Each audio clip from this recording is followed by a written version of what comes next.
سورۃ الاعراف۔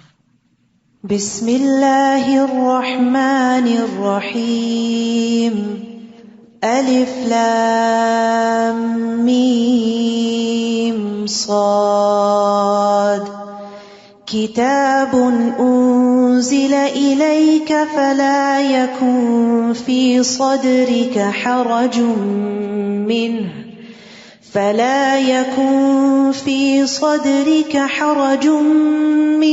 لتنذر به وذکری للمؤمنین، اتبعوا ما انزل الیکم من ربکم ولا تتبعوا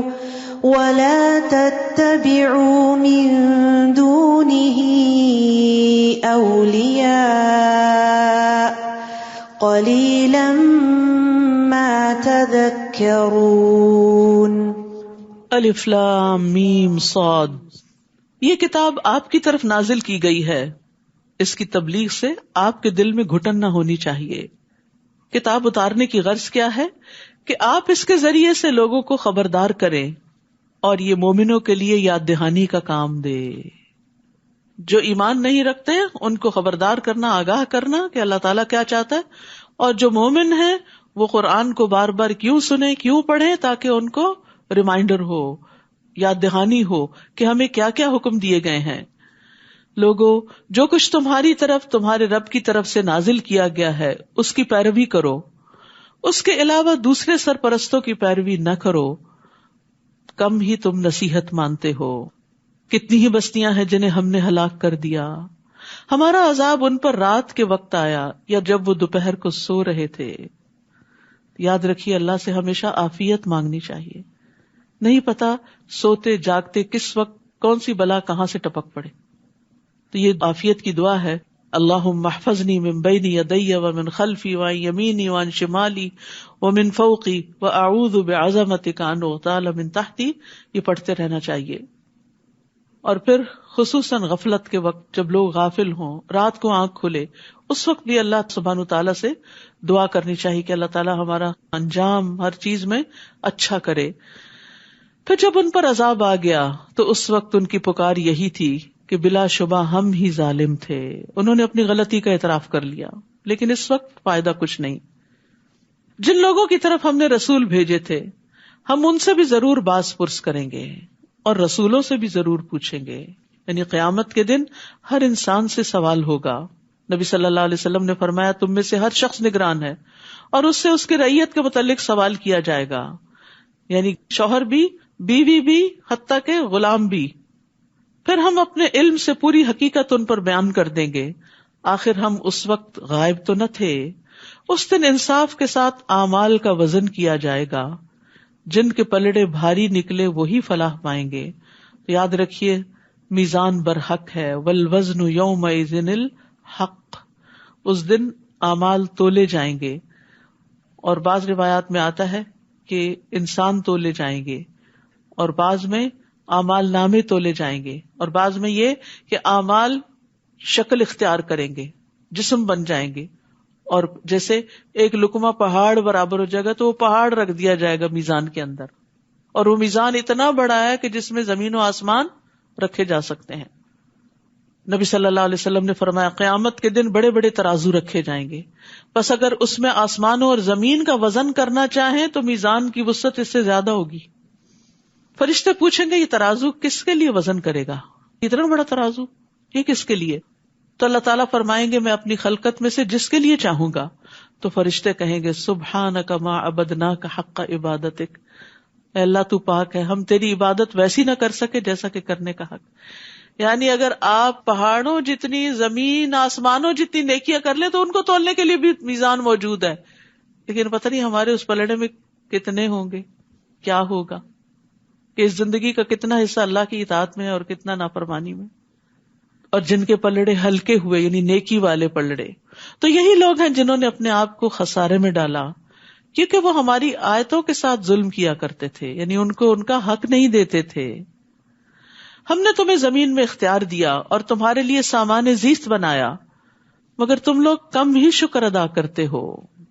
اللہ نے بنی آدم کو زمین میں چھوڑ دیا اور ہر طرح کی نعمتیں دی، لیکن انسان نعمتیں استعمال کرتا جاتا ہے مگر اللہ کو بھول جاتا ہے. اور افسوس یہ، جتنی نعمتیں زیادہ ہوتی ہیں اتنی غفلت بڑھتی ہے، اتنی اللہ سے دوری زیادہ ہو جاتی ہے. وَلَقَدْ خَلَقْنَاكُمْ، اور یقیناً ہم نے ہی تم کو پیدا کیا ہے. ثُمَّ صَوَّرْنَاكُمْ، پھر ہم نے تمہاری صورت بنائی ہے. یہ شکلیں اللہ کی بنائی ہوئی ہے، اللہ کی کاریگری ہے، یہ اس کا ڈیزائن ہے. پھر ہم نے فرشتوں سے کہا کہ آدم کو سجدہ کرو، تو ابلیس کے سوا سب نے سجدہ کیا، ابلیس نے سجدہ نہ کیا. اللہ تعالیٰ نے اس سے پوچھا، جب میں نے تجھے سجدہ کرنے کا حکم دیا تھا تو پھر کس بات نے تجھے سجدہ کرنے سے روک دیا؟ کہنے لگا، میں آدم سے بہتر ہوں، کیونکہ تو نے مجھے آگ سے پیدا کیا اور اسے مٹی سے. تکبر کا شکار ہو گیا، اور یہ بھی اپنی عقل سے ہی اس نے فیصلہ کر لیا، یعنی بڑا چھوٹا ہونے کا. اللہ تعالیٰ نے فرمایا، نیچے اتر یہاں سے، تیرا حق نہ تھا کہ تو یہاں تکبر کرتا، لہٰذا نکل جا. تو ان لوگوں میں سے ہو گیا جنہیں چھوٹا ہی بن کر رہنا ہے، یعنی اپنے آپ کو بڑا سمجھنے والے بڑے نہیں ہوا کرتے، بڑا وہ ہے جو اللہ کی نگاہ میں بڑا ہے.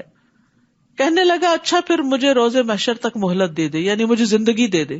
تو ابلیس اس وقت سے مرا نہیں، قیامت تک اس کو زندگی ہی زندگی ملی ہوئی ہے بہکانے کے لیے. اللہ تعالیٰ نے فرمایا، تجھے یہ مہلت دے دی جاتی ہے. تو اب دیکھیے ابلیس کی دعا قبول ہو گئی ہے. تو کتنے بھی ہم گناہگار ہوں، کبھی بھی نہیں سوچنا چاہیے کہ میری پتہ نہیں سنی جائے گی کہ نہیں. ابلیس نے کہا، تو نے مجھے گمراہی میں مبتلا کیا، نعوذ باللہ، اللہ کو الزام دیا، تو اب میں بھی تیری سیدھی راہ پر گھات لگا کے بیٹھوں گا. یاد رکھیے، اسلام کے ہر راستے پر شیطان بیٹھتا ہے. جب کوئی شخص مسلمان ہونے لگتا ہے تو اسے کہتا ہے، کیا تم اپنے آباء و اجداد کے دین کو چھوڑ دو گے؟ ابن آدم اس کی بات نہیں مانتا، اسلام قبول کر لیتا ہے.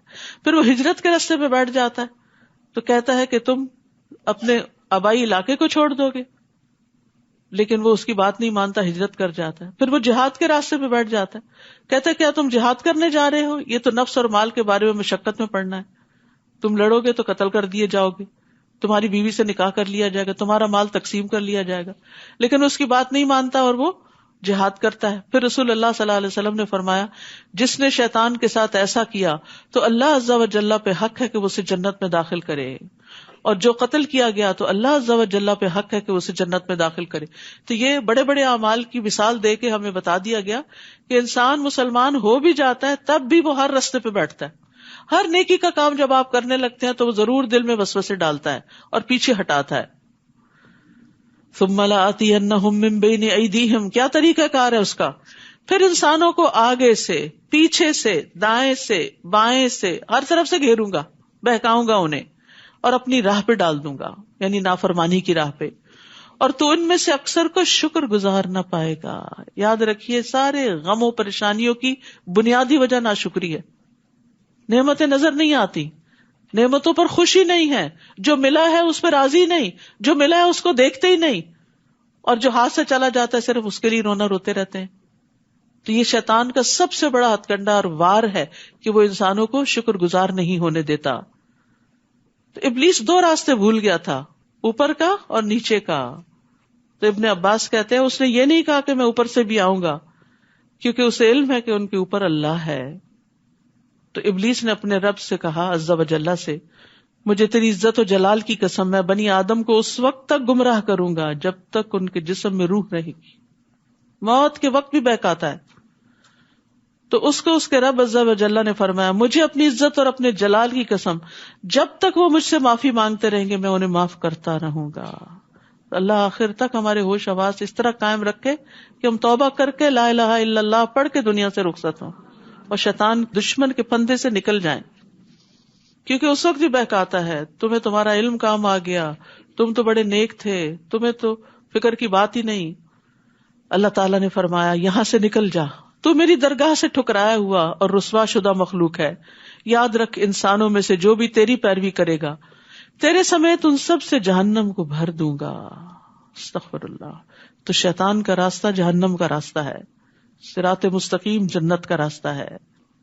اور اے آدم، تو اور تیری بیوی دونوں اس جنت میں رہو اور جہاں سے جی چاہے کھاؤ، مگر اس درخت کے قریب بھی نہ جانا ورنہ ظالموں میں سے ہو جاؤ گے. بس ایک درخت سے روک دیا گیا، باقی سب آزادی. اور یہ سب امتحان کے لیے ہو رہا تھا. پھر شیطان نے ان دونوں کے دل میں وسوسہ ڈالا تاکہ ان کی شرمگاہیں جو ایک دوسرے سے چھپائی گئی تھی ان کے سامنے کھول دے، یعنی ان کو ننگا کرنا چاہتا تھا.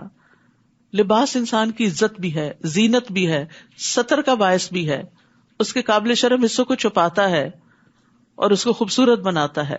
گندگی والے مقامات اگر لوگوں کو نظر آتے رہیں تو لوگ نفرت کریں، لیکن شیطان نے ان کے لیے ایسی چال چلی کہ ان کا لباس اتر جائے.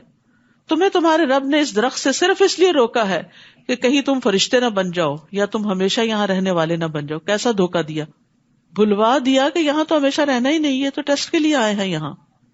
تو یاد رکھیے آج دنیا میں بھی شیطان انسان کے پیچھے ہوتا ہے اور وہ برائیوں کو اس کے لیے خوشنما بناتا ہے، اس کو وسوسے ڈالتا ہے اور جن چیزوں سے اللہ نے روکا ہے ان کے فائدے بتاتا ہے. تو اس لیے بڑا ضروری ہے کہ شیطان کی چالوں کو سمجھیں. یہ کتاب ہے عربی کی، اس کا ترجمہ اور اس کے آڈیوز وغیرہ موجود ہے، مقائد الشیطان کی، شیطان کیسے کیسے چالیں چلتا ہے. تو ہم سب کو اپنے دشمن کی چالوں کا پتہ ہونا چاہیے. وقاسمہما، پھر ان دونوں کے سامنے قسم کھا لی کہ میں فی الواقع تمہارا خیر خواہ ہوں. سبحان اللہ، سخت جھوٹا، لیکن جھوٹی قسم کھا کے تسلی دلا رہا ہے. چنانچہ ان دونوں کو دھوکہ دے کر آہستہ آہستہ اس نے اپنی بات پہ مائل کر ہی لیا. پھر جب انہوں نے اس درخت کو چکھ لیا، فلما ذاق، بس چکھا ہی تھا، ایک ہی لقمہ منہ میں ڈالا تھا، پیٹ بھر کے نہیں کھایا تھا، چکھا ہی تھا، تو ان کی شرمگاہیں ایک دوسرے پہ ظاہر ہو گئیں. وہ نورانی لباس، جنت کا لباس اتروا لیا گیا اور وہ جنت کے پتے اپنی شرمگاہوں پہ چپکانے لگے، کیونکہ حیا فطری طور پر انسان کے اندر رکھ دیا گیا ہے. اس وقت ان کے رب نے انہیں پکارا کہ کیا میں نے تمہیں اس درخت سے روکا نہ تھا اور یہ نہ کہا تھا کہ شیطان تمہارا کھلا دشمن ہے؟ قالا، دونوں کہنے لگے، ربنا ظلمنا انفسنا وان لم تغفر لنا وترحمنا لنکونن من الخاسرین. اے ہمارے رب، ہم نے اپنے آپ پر ظلم کیا، اگر تو نے ہمیں معاف نہ کیا اور ہم پر رحم نہ کیا تو ہم بہت نقصان اٹھانے والوں میں سے ہو جائیں گے. یہ ہے فرق شیطان اور انسان کا، کہ شیطان نے جب نافرمانی کی تو اکڑ گیا اور ڈٹائی کی. آدم اور حوا سے جب غلطی ہوئی تو انہوں نے فوراً توبہ کی، اپنے رب کو راضی کر لیا. ہمارے سامنے یہ دونوں راستے ہیں. ہم فرشتے نہیں ہیں کہ غلطی نہ کریں، غلطی ہوگی ہم سے، نہ چاہتے ہوئے بھی پھسلن ہو جاتی ہے. جب کوئی پھسل کے گرتا تو کیا وہ چاہتا ہے کہ پھسلے؟ نہیں، پتہ نہیں چلتا. اسی طرح انسان سے بھی بھول چوک ہوتی رہتی ہے، پھسلن ہے اس راستے پر.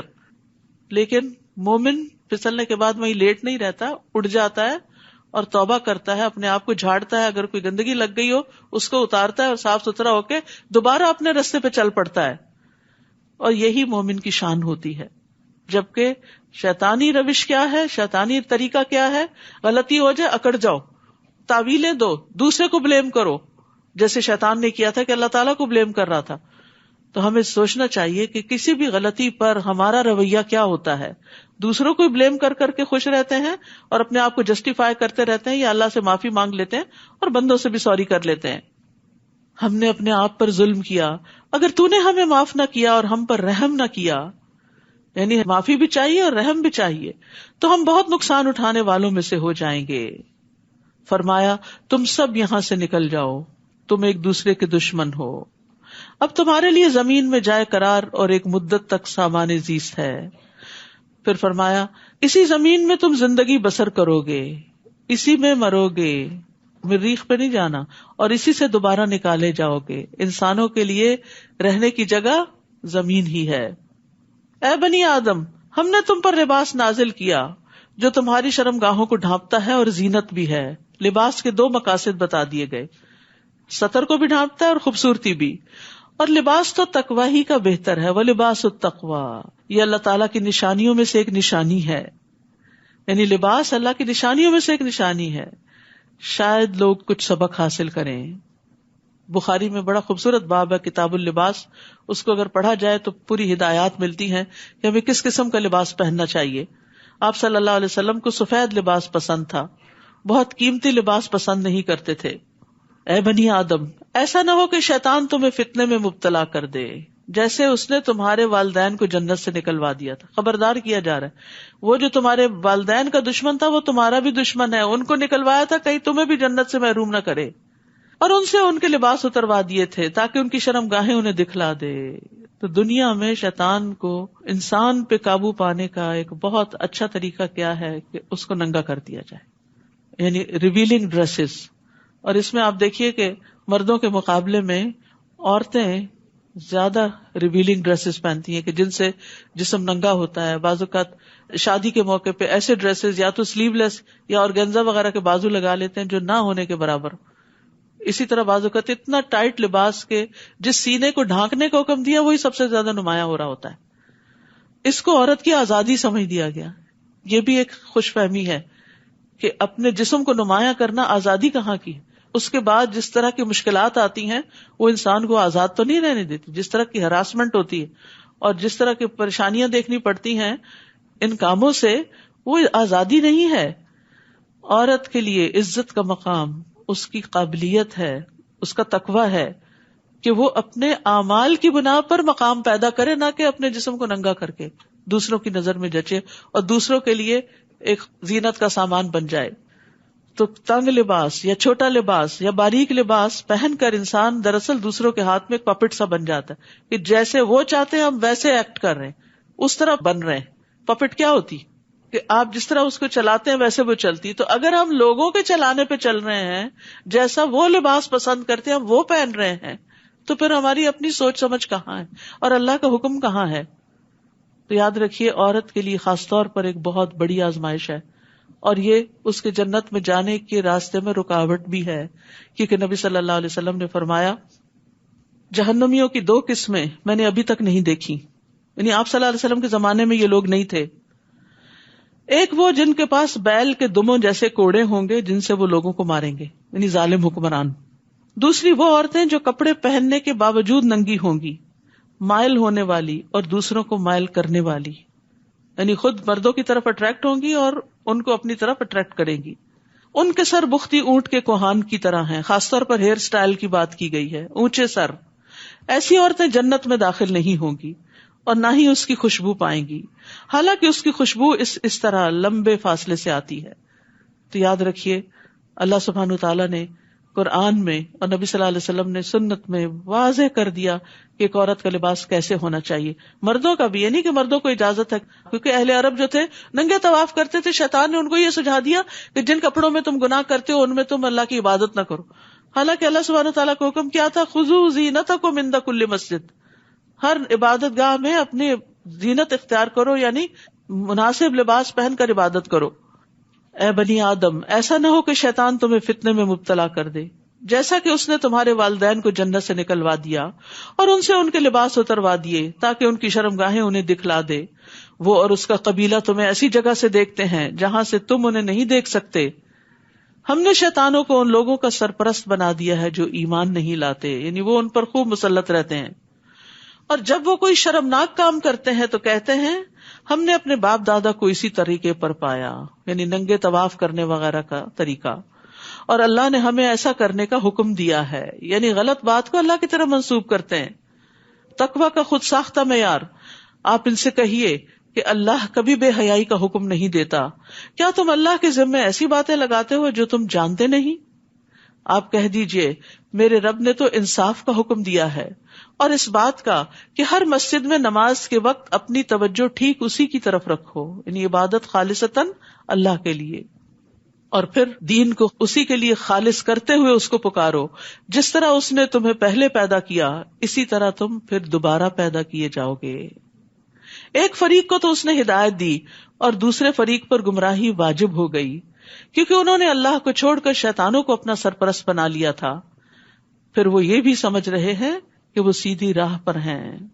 یعنی بہت سے لوگ اس دھوکے میں مبتلا ہیں, غلط کرتے ہوئے اپنے آپ کو جسٹیفائی کرتے ہیں اور اپنے آپ کو صحیح سمجھتے ہیں, اور اگر ان کو روکا جائے کہ ایسا نہ کرو تو وہ ان کو ہی الٹا غلط قرار دیتے ہیں. اے بنی آدم, جب بھی کسی مسجد میں جاؤ تو آراستہ ہو کر جاؤ, صاف ستھرے آنا چاہیے عبادت گاہوں میں, کیونکہ اس سے اپنی عبادت بھی متاثر ہوتی ہے اور دوسرے کی بھی. جب انسان صاف ستھرا ہوتا ہے, اچھے لباس میں ہوتا ہے, تو پھر ایکٹیولی ورشپ کرتا ہے. یعنی اس کی عبادت میں ایک نشاط ہوتا ہے، ورنہ سستی کے مارے اور یون کر رہا ہے اور تھکا ہوا ہے اور تو دوسرے بھی ساتھ اس کے ویسے ہی ہو جاتے ہیں. اور کھاؤ پیو لیکن اسراف نہ کرو، کیونکہ اللہ اسراف کرنے والوں کو پسند نہیں کرتا. تو یہاں زینت کی بات جو کی گئی، زینت سے مراد اچھے کپڑے، مسواک اور خوشبو ہے. لیکن عورتوں کو مسجد میں خوشبو لگا کے آنے سے منع کیا گیا ہے تاکہ مردوں کی عبادت میں خلل نہ ہو، اٹریکٹ نہ ہو اس طرف. پھر اسی طرح جمعہ کے دن خاص طور پر ہر چیز کا اچھی طرح اہتمام کرنا، نہا کر آنا، اچھا لباس پہننا، مسواک کرنا، خوشبو لگانا، ناخن کاٹنا، بال تراشنے کی ضرورت ہے یا انڈر آرم انڈر لیگز وغیرہ صفائی کی ضرورت ہے تو وہ کر کے صاف ستھرے فریش ہو کر مسجد میں آنا، یہی اس حکم کا تقاضا ہے. رسول اللہ صلی اللہ علیہ وسلم نے فرمایا تم میں سے جب کوئی نماز پڑھے تو وہ 2 کپڑے پہن لیا کرے، کیونکہ اللہ اس بات کا حقدار ہے کہ اس کے لیے زینت اختیار کی جائے. آپ صلی اللہ علیہ وسلم نے یہ بھی فرمایا کہ تم میں سے کسی کے لیے حرج نہیں کہ اگر ممکن ہو تو جمعہ کے لیے اپنے کام کاج کے کپڑوں کے علاوہ 2 کپڑے اور بنا رکھے، یعنی اسپیشل ڈریس میں آؤ جو گھر میں نہ پہنو، کیونکہ ہوتا ہی ہے کہ کوکنگ کر رہے ہیں، ساری خوشبو کپڑوں میں گھس گئی اور اسی کے ساتھ مسجد آ گئے اور خود بھی بیزار ہوئے اور دوسروں کو بھی کیا. وَكُلُوا وَاشْرَبُوا وَلَا تُسْرِفُوا إِنَّهُ لَا يُحِبُّ الْمُسْرِفِينَ. کھاؤ پیو لیکن اسراف نہ کرو، زیادہ ضرورت نہ کھاؤ. ڈاکٹرز کہتے ہیں کہ ساری طب اس آیت میں ہے، یعنی انسان اگر اعتدال سے کھاتا تو بیمار نہیں پڑتا. بیماری ہوتی ہی بے اعتدالی کی وجہ سے، کبھی میٹھا زیادہ کھا لیا اور کبھی نمکین چیزیں زیادہ کھا لی، کبھی صرف ایک ہی طرح کی فوڈ کھا لی کہ وہ پسند ہے. جیسے بچے کرتے ہیں نا کہ اگر کھانے کے وقت ان کو آئس کریم کا بول دے دو تو کہیں گے ہمارا پیٹ بھر گیا، لیکن یہی اسراف ہے. ایک بیلنس ڈائٹ ہونی چاہیے. پھر طیب کھانا ہونا چاہیے، یعنی صاف ستھرا. نبی صلی اللہ علیہ وسلم نے فرمایا مرنے کے بعد سب سے پہلے انسان کے جسم میں اس کا پیٹ بدبودار ہوتا ہے، بس جو کوئی طاقت رکھتا ہو کہ پاک اور طیب کے سوا اور کچھ نہ کھائے تو اسے ایسا ہی کرنا چاہیے. پھر یہ کہ بہت پیٹ بھر کے نہیں کھانا چاہیے، سادہ غذا کھانی چاہیے. حضرت عائشہ کہتی ہیں کہ محمد صلی اللہ علیہ وسلم کے گھرانے نے اگر کبھی ایک دن میں 2 بار کھانا کھایا تو ضرور اس میں ایک وقت صرف کھجوریں ہوتی تھی، را فوڈ ہوتی تھی، ایک وقت بس پکا ہوا کھانا کھاتے تھے. اب آگے آ رہے ہیں نا روزے، تب آپ دیکھ سکتے ہیں کہ اپنے ٹائم کو، کیونکہ راتیں چھوٹی ہیں، کھانے کے اوقات تنگ ہیں، تو اس میں اچھا سا مینیو پلان کریں کہ جس میں اس آیت پر عمل ہو سکے. کہہ دیجئے اللہ نے اپنے بندوں کے لیے جو زینت اور کھانے کی پاکیزہ چیزیں پیدا کی انہیں حرام کس نے کیا؟ یعنی اللہ نے حرام نہیں کیا لیکن اعتدال کا حکم ضرور دیا ہے. آپ کہیے کہ یہ چیزیں دنیا کی زندگی میں ان لوگوں کے لیے ہیں جو ایمان لائے، یعنی ایمان والوں کے لیے اچھی چیز کھانا یا پہننا حرام نہیں ہے، اور قیامت کے دن تو خالصتاً انہی کے لیے ہوں گی. ہم اسی طرح اپنی آیات کو صاف صاف بیان کرتے ہیں ان لوگوں کے لیے جو علم رکھتے ہیں. قل انما حرم ربی الفواحش ما ظہر منها وما بطن والاثم والبغی بغیر الحق وان تشرکوا باللہ ما لم ينزل به سلطانا وان تقولوا علی اللہ ما لا تعلمون. آپ ان سے کہیے میرے رب نے جو چیزیں حرام کی ہیں وہ یہ ہیں: بے حیائی کے کام، خواہ ظاہر ہو یا پوشیدہ، سامنے ہو یا چھپ کے، چاہے زنا ہو، چوری ہو، ڈاکہ ہو، کچھ بھی، اور گناہ کے کام. سارے گناہ کے کام منع ہیں اور ان کے بارے میں جاننا چاہیے کہ گناہ کس کو کہتے ہیں. اور ناحق زیادتی، یعنی کسی کو گالی دینا، کسی کا مال ہتھیا لینا، کسی کے ساتھ سرکشی کا رویہ اختیار کرنا، چھوٹی سی بات پہ بھڑک اٹھنا اور اتنا غصہ دوسرے پہ کرنا کہ اس کے ساتھ زیادتی ہو جائے. یعنی کسی کی بات کے جواب میں اگر کوئی چھوٹی سی بات کہہ دی تو بات برابر کی ہو گئی، لیکن اگر زیادہ کی تو وہ ظلم ہوگا، ناحق زیادتی ہوگی اور اس پر پوچھ ہوگی. اور یہ کہ تم اللہ کے شریک بناؤ جس کے لیے اس نے کوئی سند نہیں اتاری، اور یہ کہ تم اللہ کے ذمے ایسی باتیں لگا دو جن کا تمہیں علم نہیں. اسے سب سے بڑا جرم قرار دیا گیا. شرک کے بھی آگے اس کو رکھا گیا کہ اللہ کے ذمے ناحق باتیں لگانا کہ جو اللہ تعالیٰ کا حکم نہیں ہے، یہ کہنا کہ یہ اللہ نے فرمایا ہے. تو فواحش کی کئی قسمیں ہیں. کچھ کا تعلق ذہن سے ہے، سوچیں، فحش سوچیں. کچھ کا جسم کی حرکتوں سے ہے، جیسے زنا وغیرہ. کچھ فحش جو ہے وہ ایکشنز میں ہوتا ہے. آنکھ کا زنا دیکھنا ہے، یعنی گندی چیزیں، چاہے اسکرین پر ہو چاہے نیکڈ آئیز سے سامنے ہو. زبان کا زنا بولنا ہے، فحش گفتگو، گالی گلوچ وغیرہ. دل کا زنا یہ کہ وہ خواہش اور آرزو کرتا ہے، یعنی برے کام کی، برے فعل کی، زنا وغیرہ کی. پھر شرمگاہ اس سب کو سچا کرتی ہے یا اس کو جھٹلا دیتی ہے. اسی طرح تکبر، خود پسندی، ریا، نفاق، یہ بھی فحش چیزیں ہیں، یعنی حرام چیزیں ہیں جن کو دل میں رکھا جائے. پھر اسی طرح باتوں میں بےہودہ گوئی، فضول باتیں کرنا. مومن فحش گو نہیں ہوتا، تانے دینے والا نہیں ہوتا، لعنتیں کرنے والا نہیں ہوتا، گالی گلوچ کرنے والا نہیں ہوتا. عبداللہ بن مسعود کہتے ہیں کہ مومن کے اخلاق میں سے سب سے زیادہ قابل مذمت، قابل ملامت بےہودہ گوئی ہے، فحش گفتگو. تو ایسی گفتگو سے بھی توبہ کرنی چاہیے.